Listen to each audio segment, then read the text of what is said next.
تو کیا ہوتا ہے؟ حال ایک تجلی ہوتی، حال ایک تجلی ہوتی، اور وہ تجلی جب وارد ہوتی ہے تو اس تجلی سے کیفیت پیدا ہوتی ہے جو قلب اور باطن پہ وارد ہوتی ہے، نہ حال پیدا ہوتا ہے۔ اس تجلی سے قلب اور باطن پہ ایک حال وارد ہوتا ہے، حالت وارد ہوتی ہے۔ آپ دیکھتے ہیں، اس کی اگر مثال سمجھنا چاہیں تو جگنوں کی مثال دیکھیں، کیفیات کی۔ جگنو آپ دیکھتے ہیں کہ رات کے اندھیرے میں اگر جگنو ہو، چمک رہا ہو، تو کیسے مسلسل چمکتا رہتا ہے؟ بولیے۔ جگنو سے جگمگ کا لفظ ہے، بس چمکا بجھ گیا، ایسے بجھ گیا، چمکا بجھ گیا، چمکا بجھ گیا، یہاں یہاں یہاں یہاں جا رہا ہے، تو چمکتا بجھتا ہے، تو اس کی روشنی آتی ہے جاتی ہے، آتی ہے جاتی ہے۔ یہ روشنی کا آنا جانا اسے کیفیت کہتے ہیں، اسے کیفیت کہتے ہیں۔ تو کئی کیفیت میں رہتے ہیں۔ تو جو تجلی آتی ہے عالم قدس سے، مالا اعلیٰ سے، تجلیات الہیہ، اعمال میں طاعات میں جو تجلیات نصیب ہوتی ہیں، ان تجلیات سے قلب اور باطن پہ حال اور حالت وارد ہوتی۔ تو میں بتا رہا تھا کہ وہ کیفیت آتی ہے جاتی ہے، آتی ہے جاتی ہے، جگنوں کے چمکنے کی طرح۔ اب یہ بات یاد رکھ لیں اصولی طور پہ کہ جس چیز کی کیفیت پیدا ہو جائے، اس کا حال نصیب ہونا بھی ممکن ہوتا ہے۔ جس کی کیفیت جائز اور ثابت ہے، اس کا حال بھی ممکن ہوگا، اس لیے کہ کیفیت کا ہونا اس بات کی دلیل ہے کہ حال بھی پاسبل ہے۔ حال اور کیفیت میں فرق یہ ہے کہ وہ تھوڑی سی پرپیچویٹ کر جائے، تھوڑی سی برقرار رہ جائے، حالت بن جائے۔ کیفیت تھی، آئی اور گئی، آئی اور گئی، اتر گئی، لرزہ ہوا اتر گیا، رونگٹے کھڑے ہوئے اتر گئے، یکلخت کیفیت ہوئی، آنکھیں چھلک پڑی، اللہ کی یاد آئی، گناہوں کی یاد آئی، توبہ کی کیفیت ہوئی، اللہ کی بات سنی، آخرت کی بات سنی، کانپ اٹھا۔ یہ جو کپ کپی آ گئی، رونگٹے کھڑے ہو گئے، ایک لرزہ سا طاری ہو گیا، آنکھیں ڈبڈبا گئیں، ان سے آنسو برس پڑے، یہ ساری کیفیتیں کبھی سجدے میں، کبھی رات کی تنہائی میں، کبھی عبادت میں، کبھی تلاوت میں، کبھی دعا میں، کبھی التجا میں، کبھی درس اور خطاب میں، سماع میں، یہ کیفیتیں پیدا ہوتی ہیں۔ تو اس سے تجلیات وارد ہوتی ہیں، وہ کیفیتیں جگنوں کی طرح طبیعت پہ چھوڑتی ہیں۔ تو کچھ لوگ کیفیتوں میں رہتے ہیں، اور 7ویں مقام پر آگے یہ ہوتا ہے، آگے بلکہ 8ویں مقام پہ کیفیت سے وہ نکل گیا ان وادیوں میں۔ تو جن کی کیفیت حالت میں بدل جائے، یعنی برقرار رہے، لمحے لمحے میں آئے جائے نہیں، تھوڑی دیر برقرار رہے، ایک وقت برقرار رہے، ایک عرصہ برقرار رہے، تو وہ جو کیفیت برقرار ہو جائے تو اس کو حال کہتے ہیں۔ ہوتا وہ بھی عارضی ہے، کوئی کم زیادہ، اس سے ڈیوریشن زیادہ ہوتی ہے، بس حال کی ڈیوریشن کیفیت سے زیادہ ہوتی ہے، مگر ہے وہ بھی ٹیمپرری، عارضی ہے۔ حال نام ہی عارضی شے کا ہے، حال عارضی شے کا نام ہے، اور حال کے معنی میں بھی یہ ہے جو بدل جائے۔ اس حال کو حال اس لیے کہتے ہیں کہ بدل جاتا ہے، رہتا نہیں، بدل جاتا ہے، رہتا نہیں، مگر کیفیت والے کے مقابلے میں زیادہ پرماننٹ، کمپیریٹیولی پرماننٹ، زیادہ ڈیوریبل ہوتا ہے، زیادہ وقت رہتا ہے۔ تو میں نے بتایا کہ اگر کسی چیز کی کیفیت، جو کیفیتیں عام مسلمان، گناہگار مسلمان بھی خاص راتوں میں، خاص لمحوں میں محسوس کرتا ہے، تو فرق یہ ہے، سمجھ لیں کہ عام مسلمان کو کبھی کبھی کیفیت تو نصیب ہو جاتی ہے، کسی نہ کسی لمحے کیفیت نصیب ہوتی ہے۔ تو عام مسلمان کو وہ کیفیت جو نصیب ہوتی ہے، وہ اس بات کی ایک چنگاری ہے، علامت ہے کہ کہیں آگ بھی ہے۔ اگر چنگاری ہے تو پھر کہیں آگ بھی ہے, آگ ہے تو چنگاری ہے, آگ کے بغیر چنگاری کہاں سے آ گئی؟ فرق یہ ہے کہ اسے چنگاری ملی, اس کے دل میں آگ لگی ہے. اسے چنگاری ملی, وہاں آگ لگی ہے. تو جہاں آگ لگی ہو وہ حال والے ہوتے ہیں, جہاں چنگاریاں آ رہی ہوں وہ کیفیت والے ہوتے ہیں. تو کئی وہ بھی ہوتے ہیں جہاں آگ لگی ہوتی ہے,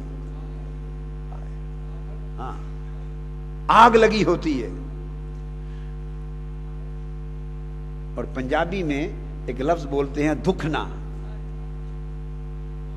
تھوڑی تھوڑی جلتی رہے اسے کہتے ہیں پنجابی میں کہ دکھ دی پئی ہے, آگے دکھ دی پئی ہے, تھوڑی تھوڑی جل رہی ہے اور دھواں اٹھ رہا ہے. تو کئیوں کی دکھتی ہے, تھوڑی تھوڑی چلتی ہے, اور کئیوں کی جلتی ہے, کئیوں کی خوب انگارے اٹھاتی ہے, اور کئیوں کا بھانبڑ بن جاتی ہے, بھانبڑ بن جاتی ہے. مگر یہ حال ہوتا ہے, سب حال کے درجے, مگر بدلتا رہتا ہے حال. تو میں نے عرض کیا اگر کیفیت مل سکتی ہے تو اس بات کی یہ دلیل ہے کہ کسی کو حال بھی میسر ہے. اب ان دو میں فرق ہے. تو کیفیت کے مقابلے میں حال ڈیوریبل تھا مگر وہ پرماننٹ نہیں تھا, اور یہی حال اگر پرماننٹ ہو جائے, آئے اور جائے نہیں, مستقل رہے, تو اسے مقام کہتے ہیں. اسے مقام کہتے ہیں. کہتے ہیں یہ اہل کیفیت, صاحب کیفیت ہے. فلاں کون ہے؟ کہتے ہیں صاحب کیفیت ہے. زبان والے بولی کا معنی سمجھ جاتے ہیں, یہ صاحب کیفیت ہے. کہتے ہیں یہ صاحب حال ہے, اس سے ایک درجہ اونچا ہے. اور اسے کہتے ہیں یہ صاحب مقام ہے.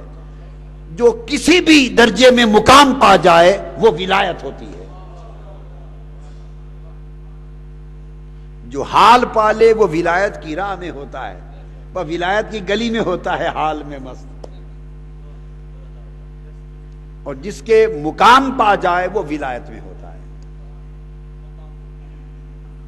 مقام تو اگر پرپیچویٹ, پرماننٹ ہو جائے, کانسٹنٹ ہو جائے, ایور لاسٹنگ ہو جائے تو وہ مقام ہے. تو جس کا حال ممکن ہے اس کا مقام بھی ممکن ہے. جو آتا ہے, رہتا ہے اور چلا جاتا ہے, تو اس کا مطلب ہے کچھ ایسے بھی ہیں جہاں بالکل رہتا ہے, ہر وقت رہتا ہے, بدلتا نہیں, وہ حال. اب حال حدیث پاک میں, مسلم شریف میں حدیث, ایک صحابی حضرت حنظلہ رضی اللہ تعالیٰ عنہ پریشان حال جا رہے ہیں گلی میں, اور کہتے جا رہے ہیں حنظلہ منافق ہو گیا, حنظلہ اب اتنی فکر تھی ان لوگوں میں. سوچو ہمیں بھی فکر ہے, اسی فکر کی آگ لگانے کے لیے جمع ہیں. اسی فکر کی آگ لگ جائے, چلو ہر ایک کو آگ نہیں لگتی تو چنگاری تو ہر ایک میں جل جائے. اور یہ ایک آدھ اعتکاف سے نہیں ہوتا کام, یہ سال کے بعد 10 دن تو کچھ بھی نہیں ہے. 364 دن ہیں, اور 364 دنوں میں 354 دن حال برباد کرنے میں لگے رہے.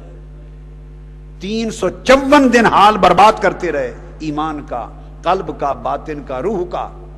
اور 10 دن کے بعد آئے تھوڑا سا حال یا کیفیت لینے, تو کتنا بڑا مار کا سر کر لیا. اور وہ بھی پھر 1 سال آئے 10 دن اور اگلے سال نہ آئے تو کیا پایا؟ تھوڑا سا جو پایا تھا وہ بھی کھو گئے, کھو دیا. اس لیے میں کہتا ہوں کہ اگر بہت زیادہ وقت زندگی میں نہیں نکلتا, وہ ایک الگ چیز ہے. جو سبق لے کے جائیں گے اس کو جاری رکھیں تو کچھ نہ کچھ وقت نکلتا رہے گا نا. ویلی نہ بو کچھ کر دی رو, خالی بھانڈا بھر دی رو. جو لے کر جائیں گے تو خالی بھانڈے کو تھوڑا تھوڑا بھرتے رہیں 354 دن, اور 10 دن خوب برتن بھروانے کے لیے آ جائیں. اس اعتکاف میں بیٹھیں, میں نے نہیں بھرنا, میرا تو اپنا برتن خالی ہے, بلکہ ابھی برتن ہی نہیں بنا, خالی تو بات کی بات ہے. میں تو ایسے ہی بس اس طرح ہے کہ تیرے کسی نے کہا تھا تیرے عربی ترکی شامی سے, تیرے عربی ترکی شامی سے. ایک کتے نو ڈنڈڑا میں بھی صحیح. خواجہ غلام فرید کہتے ہیں، فرماتے ہیں کہ تیرے پاس تو گھوڑے ہیں محبوب، تیرے در پہ تو گھوڑے بندھے رہتے ہیں، کوئی ترکی نسل کا گھوڑا، کوئی شامی نسل کا گھوڑا، کوئی عربی نسل کا گھوڑا. تیرے عربی، ترکی، شامی سے بڑے بڑی اعلیٰ نسلوں کے گھوڑے ہیں، میرا کیا شمار ہے؟ میں تو کتا بھی نہیں ہوں، میں تو کتا بھی نہیں بن سکا. وہ اصحاب کہف کا کتا جو 300 سال نہ کھانے کو ملتا تھا نہ پینے کو، مگر در چھوڑ کے نہیں گیا. 300 سال بھوکا پیاسا جم کے بیٹھا رہا. ارے جم جانے کے بغیر کچھ نہیں ملتا. کتا بھی 300 سال جم کے بیٹھا. ہم تو کتا بھی نہ ہوئے، ہم تو اصحاب کہف کے کتے جیسے بھی نہ ہو سکے کہ اتنے بھی صابر ہو جائیں، اتنے ہی صابر ہو جائیں. اور پھر وہ صابر ہو گیا تھا نا کتا چونکہ صابر ہو گیا تھا تو اس کے صبر کا انجام معلوم ہے کیا ملا؟ وہ مالک جو تھے اس کے اصحاب کہف اس کو پتھر مارتے تھے، بگاتے تھے، دوڑ جا. اس نے عرض کیا مولا مجھے زبان دے، میں تیرے ولیوں سے بات کر لوں اور پوچھوں کہ مجھے کیوں پتھر مار کے دوڑاتے ہو. یہ ائمہ تفسیر محدثین نے امام قرطبی سمیت تفصیل سے بیان کی ہیں یہ چیز، واقعہ قرآن کا واقعہ. اللہ نے اسے زبان دی، وہ اپنی 2 ٹانگوں کے بل کھڑا ہو گیا، اگلے پاؤں جو تھے اسے ہاتھ بنا لیا. اس نے پوچھا اے اللہ والو مجھے کیوں پتھر مار کے دوڑا بھگاتے ہو؟ انہوں نے کہا تو کتا ہے، ہم کسی غار میں چھپیں گے ظالم بادشاہ سے چھپ کر، تو بھونکے گا ہمارا راز کھل جائے گا، وہ پہنچ جائے گا، اس لیے دوڑاتے ہیں. اس نے کہا میں کتا ضرور ہوں پر بھونکنے والا نہیں ہوں.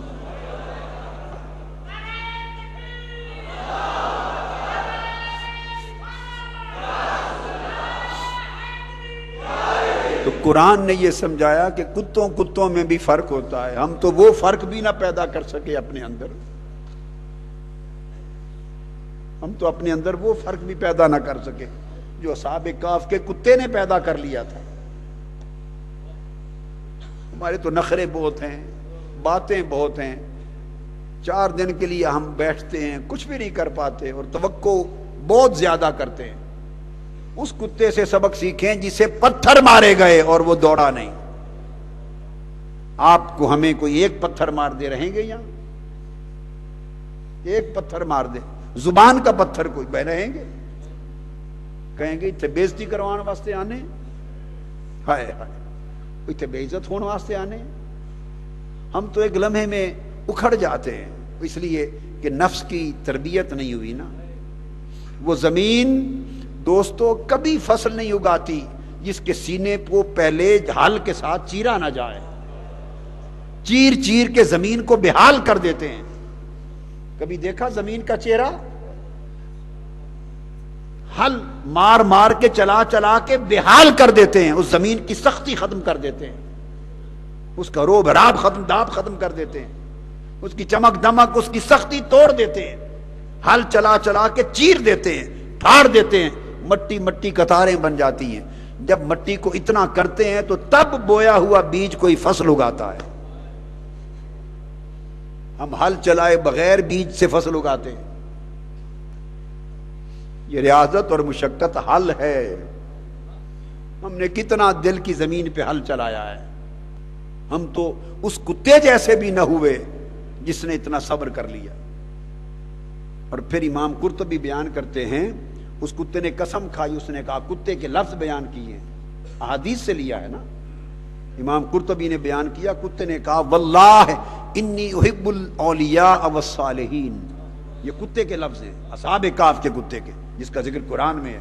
مجھے دوڑاؤ نہیں، خدا کی قسم میں اولیاء اللہ اور صالحین سے محبت کرنے والا ہوں. پھر آگے پھر کہا اچھا جو محبت کرنے والے ہو اور صابر ہو، پتھر کھا کر بھی نہیں دوڑے، پتھر کھا کے بھی نہیں دوڑے، آؤ تو تم اس قابل ہو کہ تمہیں دہلیز پر بٹھا لیتے ہیں. اس کو دہلیز پہ بٹھا لیا. پھر 309 سال بیٹھے رہے.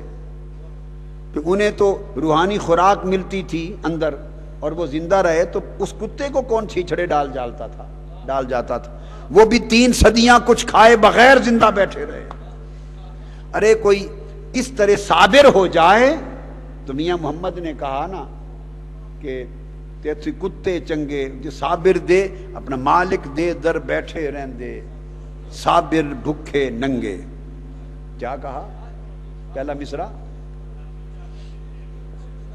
جنہاں دلاں وچ عشق نہ رچیا، جنہاں دلاں وچ عشق نہ رچیا کتے انہاں تھوں چنگے، جنہاں دلاں وچ عشق نہ رچیا کتے انہاں تھوں چنگے، مالک دے در بیٹھے رہندے صابر بھکے ننگے۔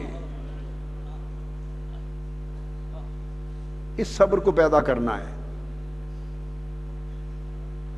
تو پھر وہ جب بیٹھا رہا صابر بھوکا ننگا تو فیض ملا۔ تو قرآن مجید میں آتا ہے نقلبہم، ہم انہیں ہر 6 مہینے کے بعد، تفاسیر میں تفصیل آئی ہے، اللہ پاک ان کی کروٹ بدلتا تھا۔ تو غار میں لیٹے ہوئے ولیوں کی کروٹ اللہ بدلتا تھا، اور باہر بیٹھے ہوئے کتے کی بھی وہی دائیں بائیں کروٹ ساتھ بدل جاتی تھی۔ ان کی کروٹ تو خدا بدلتا تھا، کتے کی کون بدلتا تھا؟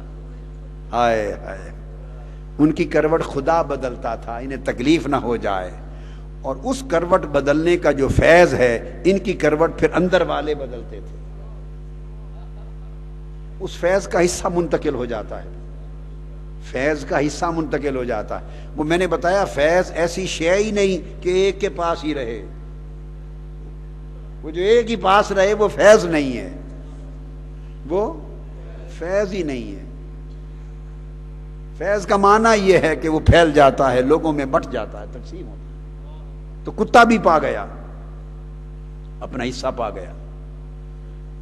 تو اللہ نے پھر جہاں جہاں اصحاب کہف کا ذکر کیا وہاں کتے کا نام ساتھ لیا۔ کہا لوگ پوچھتے ہیں اصحاب کہف کتنے تھے، قرآن کہتا ہے سیقولون ثلاثۃ رابعہم کلبہم، کہتے ہیں 3 تھے اصحاب کہف، اللہ کہتا ہے ہاں چوتھا ان کا کتا تھا۔ یہ قرآن ہے۔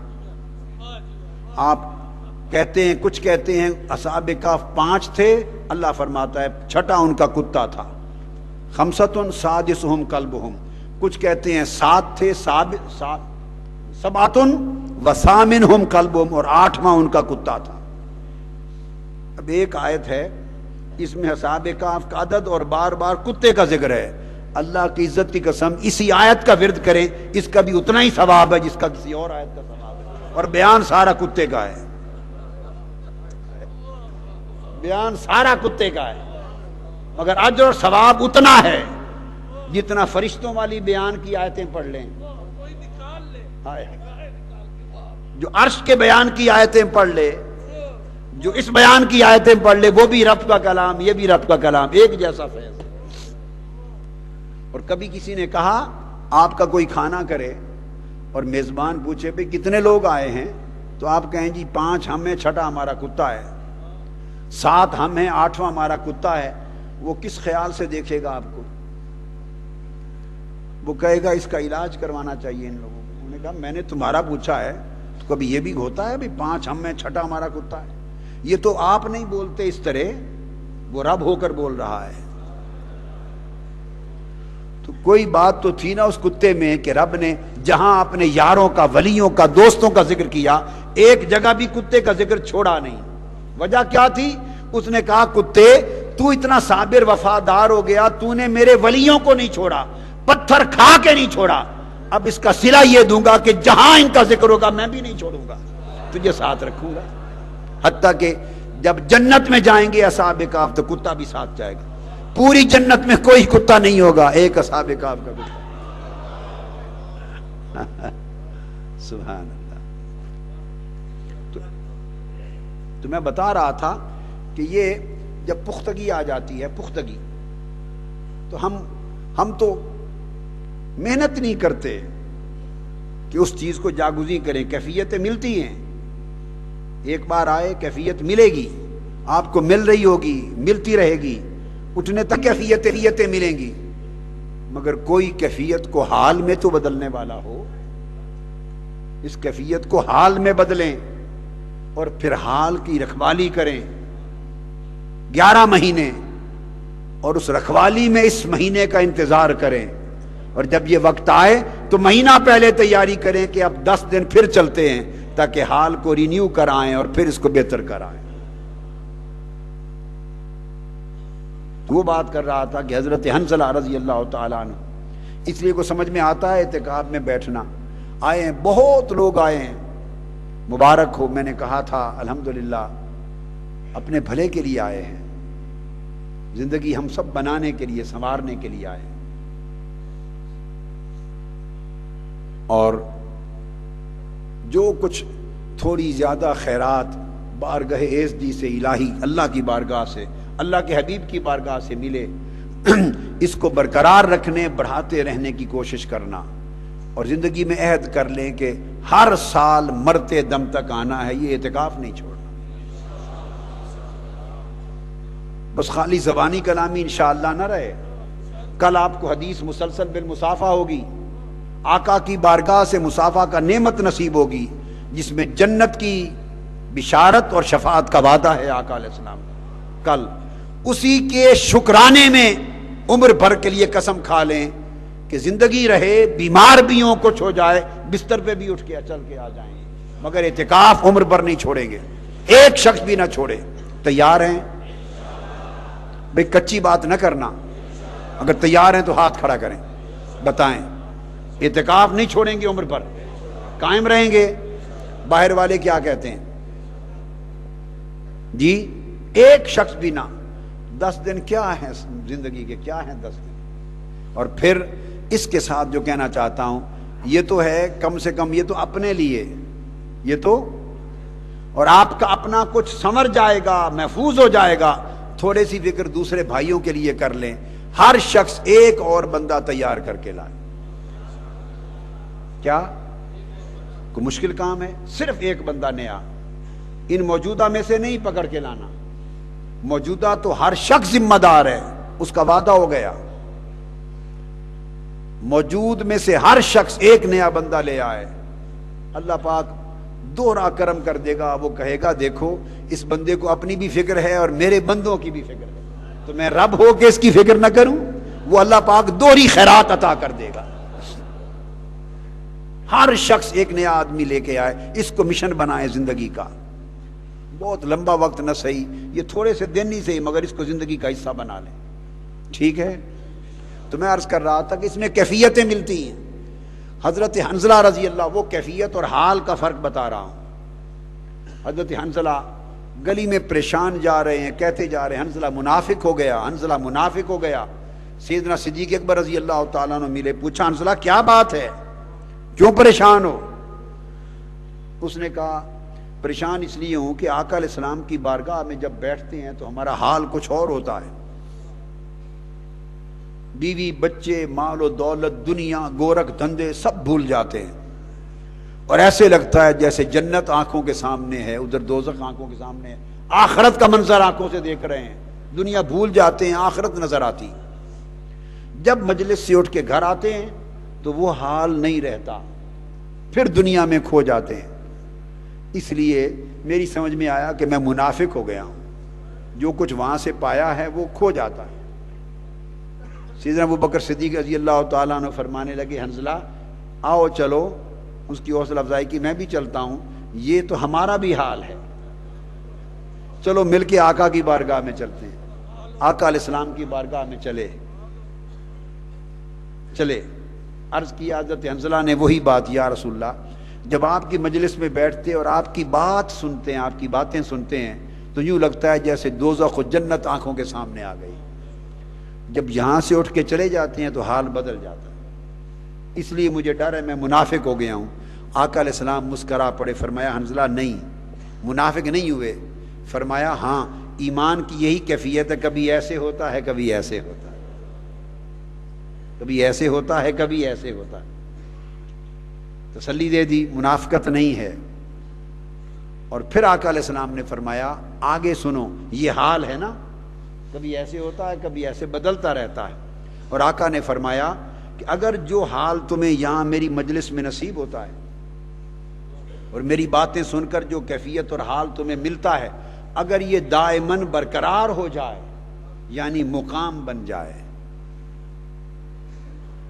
جو حالت تمہیں یہاں نصیب ہوتی ہے اگر یہ برقرار رہے مستقل طور پر یعنی مقام بن جائے، تو آقا نے فرمایا کہ پھر تمہاری حالت یہ ہو کہ تم گلی کوچے اور بازاروں میں چلو تو عرش اور آسمانوں سے اترے ہوئے فرشتے دائیں بائیں قطار اندر قطار کھڑے ہو کر تمہارے دیدار کے انتظار میں ہو، اور تم گزرو تو وہ تم سے مسافے کرتے پھریں، ملائکہ تم سے مسافے کریں اور دائیں بائیں کھڑے ہو کر تمہاری زیارت کے لیے گلیوں میں کھڑے ہوں جہاں سے تمہارا گزر ہو۔ اگر یہ حالت دائمی ہو جائے تو پھر یہ مقام ہو جائے۔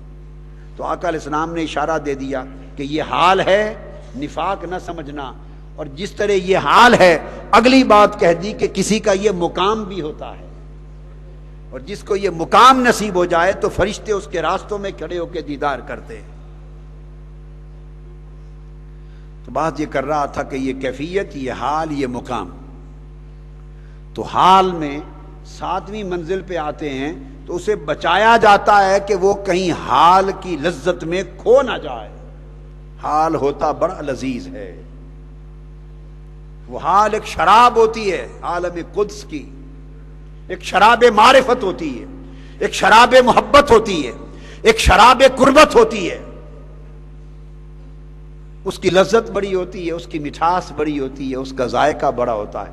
تو جس کو حال نصیب ہوتا ہے وہ اس کی طبیعت چاہتی ہے کہ اسی میں کھو جاؤں، پلٹ کے واپس نہ جاؤں، مدہوش ہو جاؤں، گم ہو جاؤں۔ یہاں مقام بڑا نازک ہوتا ہے کہ طبیعت چاہتی ہے، حال کی لذت اتنی ہے کہ اس میں کھو جاؤں، اور جس نے آگے جانا ہو اسے کھو جانے سے بچایا جاتا ہے، کھو جانے سے بچایا جاتا ہے کہ اگر کھو گیا تو اگلا سفر جاتا رہا۔ یہ انحفاظ بذالک النور عن الانجذاب الى مقام القرب والدنو، اللہ کی بارگاہ قرب سے اور بارگاہ دنوب سے تجلیات آتی ہیں، انوار آتے ہیں، تجلیات اترتی ہیں، اس کے قلب و باطن پہ وارد ہوتی ہیں، اس ورود سے حال جنم لیتا ہے، اور کبھی آدمی حال میں بے بس ہو جاتا ہے۔ اگر اس میں کھو جائے تو وہ حال پردہ بن جاتا ہے، کھو جائے تو حال پردہ۔ اور قرآن مجید میں ایک جگہ حال کو پردہ بھی بیان کیا ہے۔ حال کیا ہے؟ جو حائل ہو جائے۔ جب نوح علیہ السلام سے گفتگو ہو رہی تھی ان کے بیٹے کی، اور آپ بیٹے سے فرما رہے تھے کہ ہدایت قبول کر لے، ایمان لے آ، نجات پا جائے گا، طوفان آ رہا ہے، جو مجھ پر ایمان نہیں لے آئیں گے وہ سب غرق ہو جائیں گے۔ بیٹا جواب میں کہتا تھا کہ نہیں، میں اونچی پہاڑی پہ چڑھ جاؤں گا۔ آپ فرما رہے تھے آج اللہ کا عذاب آ رہا ہے، کوئی پہاڑی بچا نہیں سکے گی، مکالمہ جاری تھا۔ قرآن کہتا ہے فحال بینہم الموج، باپ بیٹے کی گفتگو جاری تھی کہ درمیان میں موج حال بن گئی۔ سمجھے معنی؟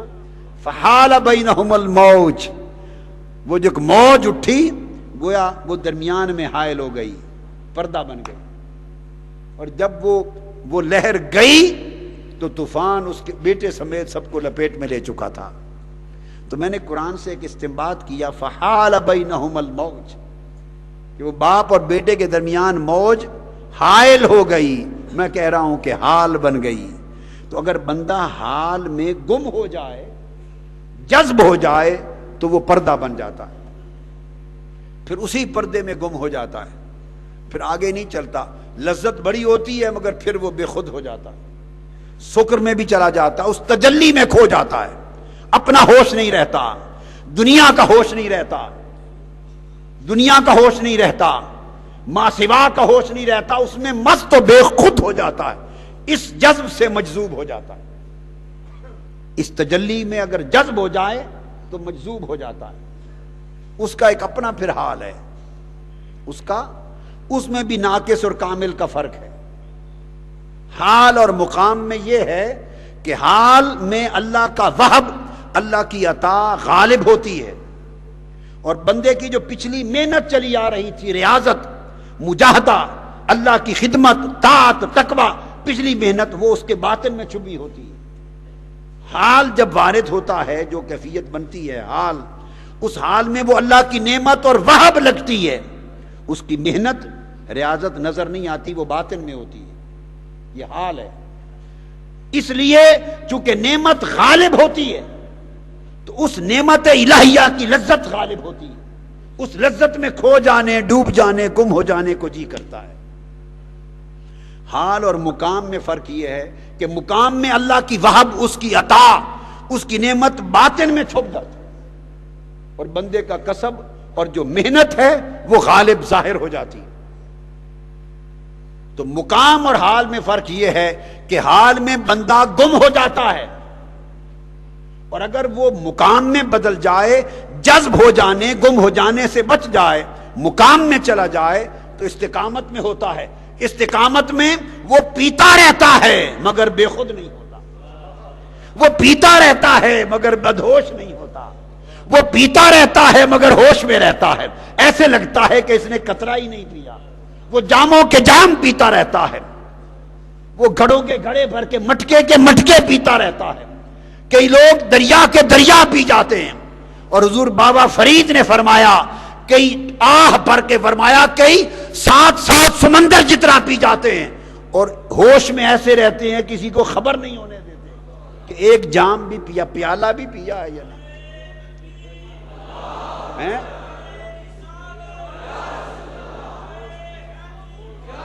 کیڑے نہیں پہلا مصرع،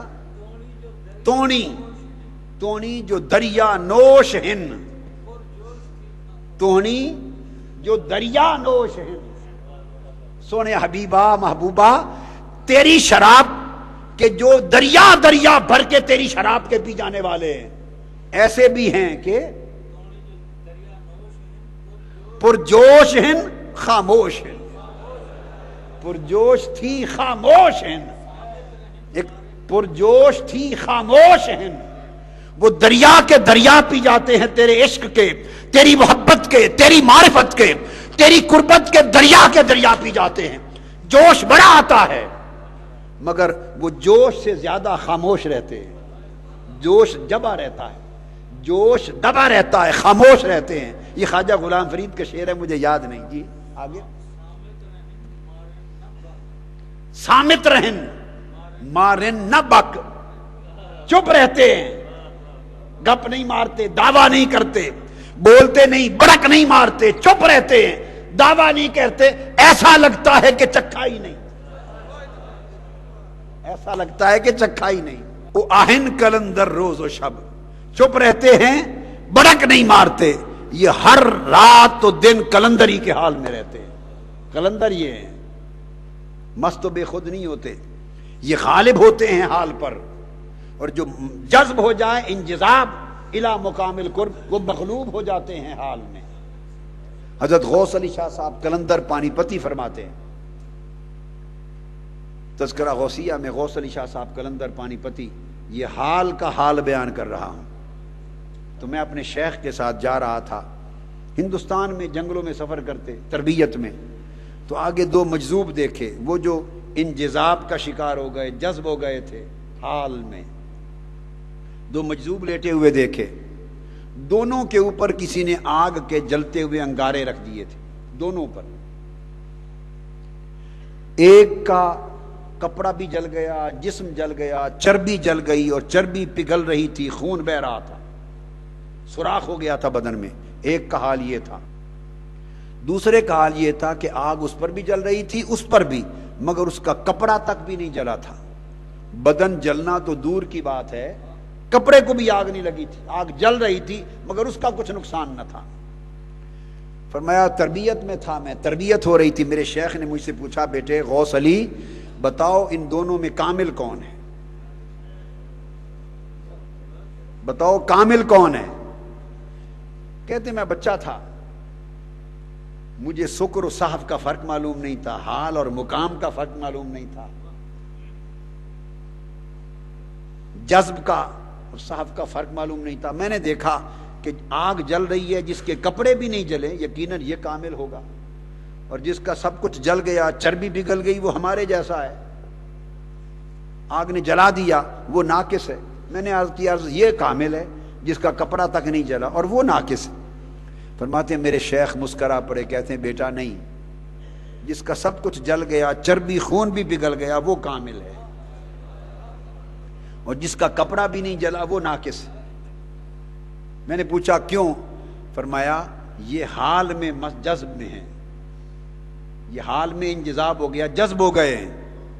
یہ اہل صحب اولیاء میں سے نہیں ہے، اہل صحب اولیاء میں سے یعنی صاحبان مقام نہیں ہیں، یہ صاحبان مقام نہیں، یہ صاحبان حال اولیاء میں سے ہیں، یعنی مجذوب ہیں، مقام بلند ہے۔ دونوں میں فرق یہ ہے کہ اب ان کی حالت کا تعین کرنا ہوگا ناقص اور کمال ہونے کا، مقام اور صحب کے مقام میں نہیں، ان کے حال میں، دونوں جذب اور حال میں۔ حال میں یہ ناقص ہے، یہ کامل ہے، جس کا سب کچھ جل گیا یہ اپنے حال میں کامل ہے، اور جس کا کچھ نہیں جلا وہ اپنے حال میں ناقص ہے۔ اس لیے کہ آگ کا کام ہے جلانا۔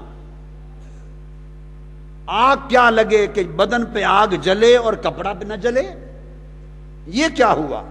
آگ جلے اور بدن نہ جلے، یہ ہو نہیں سکتا۔ آگ نے جلانا ہی جلانا تھا، تو اس کا سب کچھ جل گیا تو درست ہے، آگ نے اپنا کام کر دیا، کسی نے روکا نہیں اسے، آگ کو کسی نے روکا نہیں، اور ادھر کپڑا بھی نہیں جل سکا، تو یہ آگ کی تاثیر تو نہیں ہے، تو آگ جلانا چاہتی ہے، اس مجذوب نے اپنی توجہ سے روک رکھا ہے آگ کو،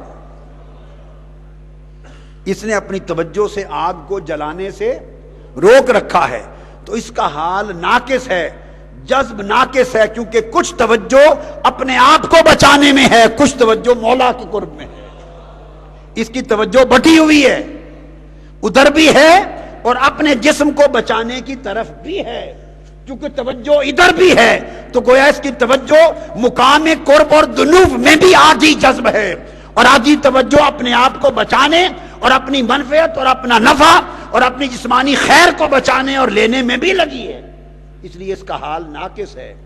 حال اس کا کامل ہے کہ جس کو آگ جلائے جا رہی ہے، چربی خون پگھلا جا رہا ہے، اسے اپنے آپ کا ہوش ہی نہیں، اس کے مقام میں جذب میں غرق ہے، جس کی توجہ تام ادھر لگی ہے، کاملاً ادھر لگی ہے، اسے اپنا ہوش ہی نہیں، وہ اپنے حال میں کامل ہے۔ تو جو حال میں کامل ہوتے ہیں ان کا کوئی نقصان کر دے، وہ نقصان سے اپنی روحانیت کے ذریعے نقصان کو نہیں بچاتے، انہیں کوئی بے عزت کر دے وہ اپنی روحانیت سے اپنی عزت کو نہیں بچاتے، انہیں کوئی نقصان اور ضرر پہنچا دے اپنی روحانیت سے نقصان سے نہیں بچاتے، اس لیے کہ یہ ان کے ہاں شرک ہو جاتا ہے کہ روحانیت اس لیے دی تھی کہ خود کو بچائے، روحانیت اور حال اس لیے دیا تھا کہ اپنا نفع کمائے، حال اس لیے دیا تھا کہ اپنی بھلائی کو محفوظ کرے، نہیں، حال اپنے لیے نہیں دیا، یار کے لیے دیا تھا، لہذا اپنا کوئی نقصان کرتا پھرے کرتا جائے، وہ دنیاوی حالات پہ چھوڑ دیتے ہیں، اپنی توجہ صرف مقام قرب میں رکھتے ہیں، یہ حال ہے۔ اور پھر اس حال سے گزر کر جب مقام پر پہنچتے ہیں تو ساتویں مقام میں اس حال میں گم ہو جانے سے روکا جاتا ہے، بچایا جاتا ہے، حال میں گم ہو جانے سے بچا، تو وہ دریا نوش ہو جاتے ہیں اور صامت و خاموش ہو جاتے ہیں، پھر وہ دریا کے دریا پی جاتے ہیں اور کسی کو خبر بھی نہیں ہونے دیتے، کسی کو خبر بھی نہیں ہونے دیتے۔ تو فرمایا اس انجذاب سے ان کو بچایا جاتا ہے اور وہ استقامت دی جاتی ہے، تو وہ اس حال پر غالب آ جاتے ہیں، تو ان کا مقام ضبط پہ ہوتا ہے۔ وہ بے قابو ہو گئے تھے تجلی میں، وہ تجلی میں بے قابو ہو گئے تھے، بے خود ہو گئے، اب ان کی بے خودی کے مرتبے جانچے جا رہے ہیں کہ بے خودی میں کامل ہیں یا بے خودی میں ناقص ہیں۔ اب وہ الگ دندہ ہو گیا، مگر جو آگے گزر گئے گم ہونے سے بچ گئے، انجذاب سے بچ گئے، وہ اگلے مقام پر جا پہنچے، وہ انحفاظ پر جا پہنچے، جو انجذاب سے بچے انحفاظ پر پہنچے، یعنی محفوظ ہو گئے، جو محفوظ ہو گئے وہ مضبوط ہو گئے، مضبوط ہو گئے، ان کا مقام ضبط ہوتا ہے، بے خودی نہیں، ضبط ہوتا ہے تو وہ ضبط کرتے ہیں. اور دو میں فرق یہ ہے کہ مولانا حضرت شاہ محمد غوث گوالیاری رحمۃ اللہ علیہ، شاہ محمد غوث گوالیاری جواہر الخمسہ کے مصنف، جس ریاست گوالیار میں رہتے تھے تو بادشاہ کو کسی نے کہا کہ بڑی مخلوق اس اللہ کے ولی فقیر کی طرف ہوتی جا رہی ہے، کہیں آپ کا تختہ ہی نہ الٹ دے، آپ کی حکومت کو خطرہ ہے، اس کو نکال دیں یہاں سے، بگا دیں، اس کا اڈا ختم کر دیں.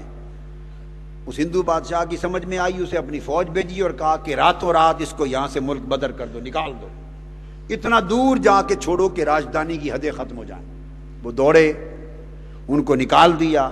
آپ کے لوگوں نے بستر بوریا اٹھایا، آپ کے خاندان نے اٹھایا، گھوڑوں پر بیٹھے، اور ہندو فوج کے سپاہیوں نے انہیں لے کر بے وطن کر دیے. جب رات کے اندھیرے میں باہر پہنچے، جنگل سے باہر دور، انہوں نے دیکھا کہ اب یہ مڑ کے نہیں آ سکتے. تو ہندو چور تھے، ڈاکو تھے، مسلمان نہیں تھے، حیا نہیں تھا. انہوں نے کہا مڑ کے جا ہی رہے ہیں تو چلو لوٹ بھی لو، جاتے جاتے ہم واپس تو جا رہے ہیں، لوٹ لو. بادشاہ پہلے ہی ناراض ہے ان پر، تو لوٹ لو تو ہماری تو سزا ہی نہیں ہوگی. تو انہوں نے جاتے ہوئے اس نے عام دے دیا، جس کے ہاتھ میں جو آئے لوٹ رہے، تو ہر ایک نے ہر سواری کو لوٹا. ایک ڈاکو شاہ محمد غوث گوالیاری کے گھوڑے کی طرف آیا، مختلف گھوڑوں کی طرف لپک گئے نا، ایک ادھر آیا، ان کے پیچھے ان کی نواسی بیٹی بڑی پیاری تھی. آپ نے اس نواسی بیٹی کو اپنے ساتھ بٹھا لیا، 9 سال عمر تھی، کانوں میں اس کی بالیاں تھیں، چھوٹی چھوٹی بالیاں تھیں سونے کی، اس کو ساتھ بٹھا رکھا تھا. اس ڈاکو نے اس کے کانوں پر ہاتھ ڈالا اور دونوں کانوں سے چیر کے بالیاں کھینچ لی. خون کی ایک لہر سی، چھوٹی سی خون بہ نکلا اور بچی کی چیخ نکلی، تڑپ کے نیچے گر گئی. جب اپنے لخت جگر کو تڑپتے دیکھا اور خون میں نہاتے دیکھا تو ضبط سے نکل گئے. وہاں سے نکالے گئے، جوش میں نہیں آئے، خاموش رہے. ملک بدر کیے گئے، جوش میں نہیں آئے، خاموش رہے. دور جا کے چھوڑے گئے، جوش میں نہیں آئے، خاموش رہے. بدلہ نہیں لیا، روحانیت کو، ولایت کو استعمال میں نہیں لائے. جب لخت جگر تڑپی اور خون میں بہ گئی تو اس وقت بے قابو ہو گئے. وہ جو ضبط تھا اس کا دامن ہاتھ سے چلا گیا. ہاتھ میں چھڑی تھی چھانٹے کی طرح جس سے گھوڑا چلا رہے تھے، اس چھڑی کو لہرایا. 500 سپاہی تھے ہندو، 500 کی گردنیں اڑ گئی. یعنی ولایت میں یہ مقام، تصرف یہ مقام، مگر اٹھا کے بستر بوریا پھینک دیا. جوش میں نہیں آئے، چپ کر کے برداشت کیے جا رہے ہیں. مگر ایک لمحہ آیا جب لخت جگر تڑپی تو وہ ایک مقام آیا کہ پھر وہ ہوش اور ضبط توڑ بیٹھے. ہوش اور ضبط. تو میں ختم کر رہا ہوں بات، مثال سمجھانے کے لیے دی کہ یہ وہ مقام تھا کہ ضبط میں وہ کمال نہ تھا کہ لخت جگر تڑپا تو ضبط ٹوٹ گیا. اور ایک وہ مقام تھا سید الشہداء امام حسین کا کہ سیدنا علی اصغر ہاتھ میں شہید کر دیے، سیدہ سکینہ تڑپتی رہ گئی، سید علی اصغر ہاتھ میں شہید ہو گئے. جوان بیٹا علی اکبر لاشا اٹھا کے لے آئے، ایک ایک کر کے خانوادہ قربان کر دیا. اور مقام یہ تھا اگر پاؤں زمین پر مارتے میدان کربلا میں 1000 چشمے کھڑے ہو جاتے. اگر آسمان کی طرف اشارہ کرتے دنیا کے بادل آ کے بارش برسا دیتے. ایک ہاتھ لہرا دیتے، غضبناک ہو کر یزیدی فوج کے ہر سپاہی کی گردن اڑ جاتی. مگر لاشیں اٹھاتے رہے، مگر ہوش میں رہے، جوش نہیں آیا. ضبط میں رہے، ضبط نہیں توڑا. یہ پروردہ گود مصطفیٰ تھے، یہ پروردہ گود فاطمۃ الزہرا تھے. ضبط اتنا بلند تھا کہ فرشتے بھی رش کریں. تو یہ فرق ہوتا ہے. یہ سب ولایت کے مقام ہیں. لوگوں کو سمجھ ہی نہیں مضمون کی. جیسے کوئی کیمسٹری نہ جانے تو ایسے اوت پٹانگ مارے، فزکس کے اصول نہ جانے تو ایسے اوت پٹانگ باتیں کرتا پھرے، ڈاکٹر نہیں ہے میڈیکل اصول نہ جانے تو ایسے ہی علاج معالجے کی گپیں مارتا پھرے. اس طرح یہ بھی ایک بات ہے، میدان ہے، فن ہے، جو اس ولایت کی گلی میں ہی نہ گزرا ہو اور فقر کی اور رضا اور تفویض اور ضبط اور حال سے بھی واقف نہ ہو تو وہ پھر یہی کہتے ہیں دیکھو جی اگر ان کے پاس روحانی طاقت ہوتی تو بچوں کو بچا لیتے. نادان آدمی، تمہیں خبر ہی نہیں کہ یہ حال کیا ہے. ان کے پاس اتنا روحانی تصرف ہوتا، روحانی طاقت ہوتی تو پھر پیاسے کیوں مرتے؟ پھر وہ دریائے فرات کو اشارہ کر کے تو چشمے چلا لیتے۔ ان کے ہاتھ میں طاقت ہوتی تو پھر یزیدیوں کو مار دیتے۔ یہ سب نادان، ان کو پتہ ہی نہیں کہ یہ ایسا کر دیتے تو مقام گر جاتا۔ یہ امتحان مقام والوں کا امتحان ہوتا ہے کہ اتنے بلند مقام پہ بٹھایا ہے حسین، تو تمہارا حال کیا ہے؟ اس کیفیت سے گزارتے ہیں تمہیں، جوش میں آتے ہو یا خاموش رہتے ہو؟ ہائے ہائے ہائے، پرجوش تھیں خاموش ہیں، جوش میں نہیں آتے، خاموش رہتے ہیں۔ یہ مقام انجذاب سے گزرتے انحفاظ پہ چلے جاتے ہیں۔ استقامت پیدا کریں، استقامت پیدا کریں۔ اللہ آپ کو کیفیات بھی دے، حال بھی دے، مقام بھی دے، اور آپ کی نیکیوں کے صدقے اور آپ کے پاؤں کی جب آپ بیٹھتے چلتے ہیں تو آپ کے پاؤں اور جوتوں سے اٹھنے والی گرد اور دھول کے صدقے اللہ مجھے بھی معاف کر دے، دوزخ سے بچا دے۔ بس آپ کو اللہ بلند رتبے دے، درجے دے، اور آپ کے جوتوں سے اٹھنے والی گرد کے صدقے اللہ مجھے معاف کر دے۔ بس میں تو آپ کی نوکری کرتا ہوں، میں اعتکاف تو کوئی نہیں بیٹھتا، میرا کیا اعتکاف؟ اعتکاف آپ بیٹھتے ہیں، میں آپ کی نوکری کے لیے آتا ہوں، آپ کی نوکری کے لیے آتا ہوں، اور آپ کی نوکری کسی کے منہ کی وجہ سے کرتا ہوں، کسی کی خاطر کرتا ہوں۔ آپ کی نوکری کرتا ہوں اس لیے کہ کوئی خوش ہو جائے گا، کوئی خوش ہو جائے، اور خوش ہو کے کسی ایک دن اتنا کہہ دے وہ ساڑے کتیا خوش ہیں تیرے تے چنگا نوکری، میری امت دی نوکری کی تھی، خوش ہیں تیرے، بس اس دن کی انتظار میں۔ وہ خواجہ غلام فرید صاحب نے کہا تھا، تتی تھی جوگن چودھار پھراں، ہند سندھ پنجاب تے مار پھراں، ہند سندھ پنجاب تے مار پھراں، سنج بر تے شہر بازار پھراں، متاں یار ملم کہیں سانگ سبب۔ شاید کسی وقت مالک خوش ہو جائیں اور کہہ دیں کتیا چنگی نوکری کی تھی ساری امت دی، تیرے تے خوش ہیں، بس ہمارا کام ہو جائے گا۔ اس لیے جم کے بیٹھا کریں، صبر کیا کریں، خاموش رہا کریں۔ کیا؟ خاموش رہا کریں، اور اللہ کی بارگاہ کے خزانے سے کچھ لیں، خیرات لیں۔ خاموش رہیں تو خیرات ملے گی، اور صبر کریں، بولے نہیں، دنیا داری نہ کریں، ایک دوسرے سے کلام نہ کریں، بے صبر نہ ہوں، غفلت نہ کریں، لیٹے نہیں۔ میں نے کہا موبائل فون بند رکھا کریں، رابطہ ایک ہی جگہ رکھیں، باقی رابطے کاٹ دیں۔ ایک ہی جگہ رابطہ رکھیں 10 دن، تاکہ اس رابطے کے صلے میں کچھ نصیب ہو جائے جھولی میں خیرات کی شکل میں۔ اللہ تبارک و تعالی ہمارے حال پہ کرم فرمائے۔ وما علینا الا البلاغ۔